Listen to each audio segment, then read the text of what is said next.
ભાવનગરમાં સરદાર યુવા મંડળના કાર્યાલય ખાતે ગુજરાત માટીકામ કલાકારી ગ્રામ ટેકનોલોજી સંસ્થાના સહયોગથી નાળિયેરી રેસા તાલીમ વર્ગનો આજથી શરૂ થયો છે। ત્યારે આજે મેયર ઉષાબેન તલરેજા અને ધારાસભ્ય સેજલબેન પંડ્યાએ વર્ગની મુલાકાત લીધી હતી અને વર્ગ દ્વારા બંને બહેનોને ગણપતિ અર્પણ કરી સ્વાગત કર્યું હતું અને બહેનો જે વસ્તુઓ બનાવે છે તેમની સાથે વસ્તુઓ બનાવવાનો અભ્યાસ પણ તેમણે કર્યો હતો।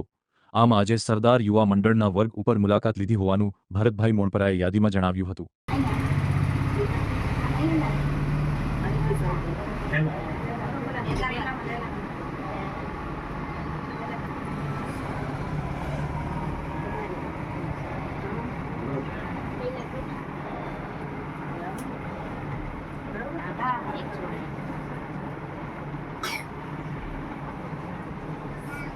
બેન આ પગલું છે વિશે તમને સમજાવું। પહેલા ખાથીના પગલું છે આપણે બધા વાપરતા, હવે નથી વાપરતા, પણ આનો એક ફાયદો તમને સમજાવું।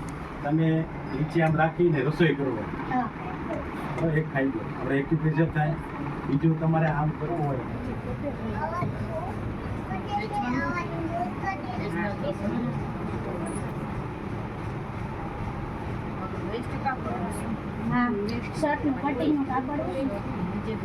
આ બધું વેસ્ટ છે, એમાંથી બેસ્ટ છે। આનો કોઈ પૈસા નથી આ કાપડના।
ભાવનગર શહેરના ભરતનગર વિસ્તારના સરદાર યુવા મંડળના કાર્યાલય ખાતે ગુજરાત માટીકામ કલાકારી ગ્રામ ટેકનોલોજી સંસ્થા દ્વારા તેમના સહયોગથી નાળિયેરી રેસાનો તાલીમ વર્ગ શરૂ છે।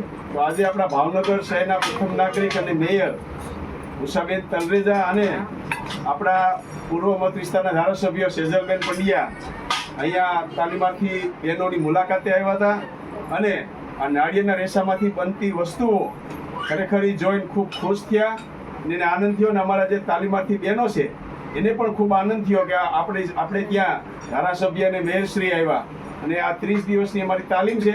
30 બહેનો તાલીમ જે છે, સમય છે બપોરે 1 થી 5નો, જે આપણા વડાપ્રધાન નરેન્દ્રભાઈ મોદી સાહેબનો સંકલ્પ છે આત્મનિર્ભર ભારત।